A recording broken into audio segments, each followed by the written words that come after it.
we're about to do now is demonstrate the use of some questions. So remember, when you're in your discussion and your employee's bringing in a learning project, you're going to want to use your questions and your repertoire of questions to gain greater clarification and understanding of where your employee's coming from, so it better positions you to work with your employee. Now, the first thing I'm going to teach you is the use of some of the questions. We're going to start with a rating question first, but I'm going to teach you a two-step process. Ask your question, but then ask what is called a drill down question. And a drill down question takes it to the next level. And what's really cool about it is a lot of times when we get answers from our employees, we jump on it. We want to run with it. We want to kind of steer them in a direction. So you're going to kind of see how I ask that second question to drill down, to learn more, but to gain more momentum with the employee. Here we go. Hi, Ron. How are you? I'm good, Tim. How are you? Good. I know we were talking about doing a demonstration of some of our software features with a couple of our clients. And I wanted to ask you, from a rating scale, 1 to 7, 7, you feel like you're doing it flawlessly, consistently, and with great skill. 1, you're kind of choppy, you have a long way to go. Where do you think you would rate yourself? I think about a 5. I Okay. probably am not doing an excellent job, but I think I know more than the average person on it, so I'm able to convey that. Okay. When you say that you feel like you could do an excellent job, you see that as a gap between the 5 and the 7. Yes. What do you think you need to do specifically to put yourself in the direction of moving toward a 7, and what do you think we could do together to facilitate that? I think if I get a little more hands-on time with the product itself, that'll help me learn more, Okay. and then I can convey that to everybody else. Now, had I not asked that question, and I would have told him he needed to practice and do the things that he even offered in the second question, he would not have owned it as much had I not asked that question. So the drill down question prompts him to not only take himself to the next level, but he kind of pulls myself, or the manager in this case, with him in the process of getting better. So the second type of question is going to be a third-party question. And this is going to be for somebody who has an attitude-based issue.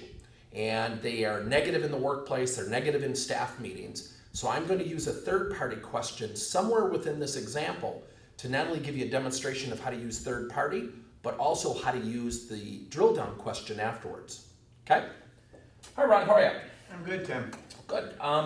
Last week, we had talked about some of the things that we need to do when we're in staff meetings in terms of being engaged, being fair to your teammates, things like that. And how do you feel like that's going? Because we've had 2 meetings since then. It seems to be going well. You get a couple of people who are whispering or stuff like that, but aside from those little faux pas, I think things are going pretty well. How do you think you're doing? Because you kind of started to talk about some other people, but how do you think you're doing in the meetings? I think I'm doing well. I obviously pay attention when it's somebody presenting something, and when I'm up there doing my presentations, I think that I've got the attention of everybody, Okay. and I'm able to keep everybody on task. Okay. Now, hypothetically, if I were to share with you that somebody were to walk in and give you some constructive feedback, somebody who you've never met, that you don't really have a personal angst with or a personal challenge with, and they were to describe you as not being 100% attentive, how would you react to them? Well, I guess, number one thing I do is ask what specifically it was Okay. that led them to believe that, and then I'd react to whatever that situation might have been. Well, let me share some of it with you, because when Joanne was up presenting, I actually caught you a couple times rolling your eyes to someone across the table when she was presenting.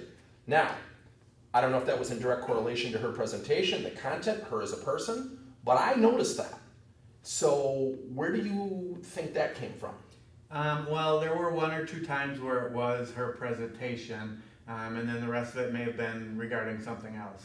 So earlier you had said, you're fully attentive. Would you kind of restate that at this point? I would say I'm 90% attentive. Okay, good. What do you think you need to do to go forward to get yourself in a mode of being 100% attentive? And I'm going to ask you a big question. What do you think more importantly as to the reason why I'm asking you to do this in terms of it being in your best interest?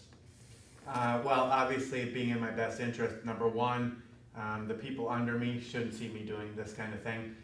Number two, if I'm paying attention, I'm getting the full gist of what somebody's trying to communicate. So I guess those would be the 2 things that I would indicate. Okay. Now, you notice when I asked the third party question, I also used a hypothetical statement at the forefront of that question. And Ron wasn't really honest with himself 100%. What you have to do is continue with the questions. You don't want to pepper them. You don't want to put them on the edge of their seat or on their heels, but you certainly want to have a very calm conversation and continuing.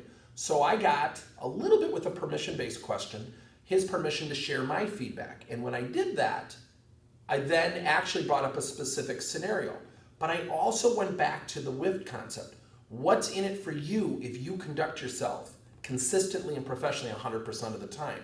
Now, is it always going to be this easy? Obviously, we stage this. It's not going to always be this easy. Sometimes you might take 3-4 coaching sessions to get to that level. Now, the third one is my favorite question. It's the self-actualized question. And the self-actualized question really puts the employee in the frame of mind to create success, to put them in a better position in between the coaching sessions. So here we go. Hey, Ron, how are you? I'm good, Tim. Good. About the last 2-3 weeks, your numbers have actually gone up in terms of sales.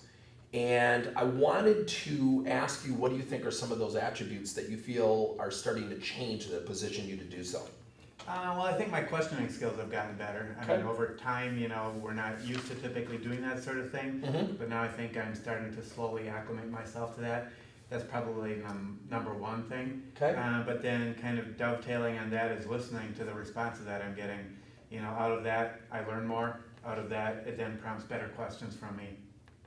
Okay, in terms of your ability to ask better questions and put yourself in the frame of mind to be a better listener, what has created that? What do you think is the reason behind that?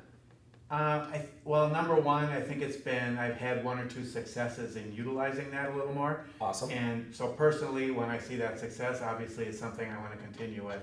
Number 2, just going through our training sessions and things like that and learning how to do that proper questioning and things along those lines.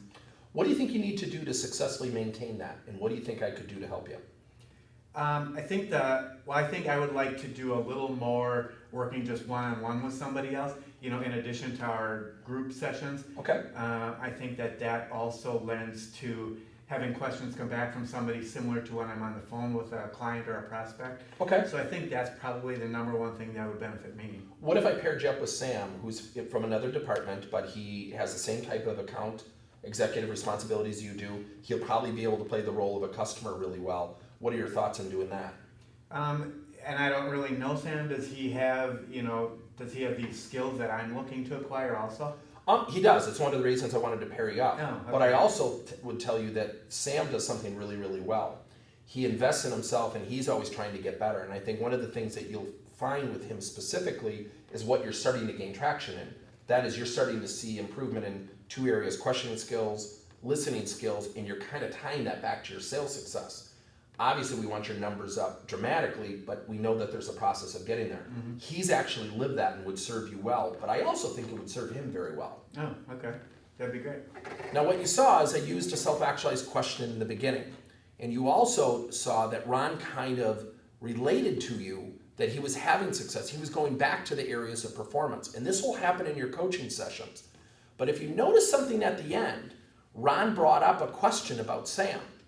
And what I had to do to make it good for Sam in a peer-to-peer coaching session is to say he'll be getting benefit out of it as well.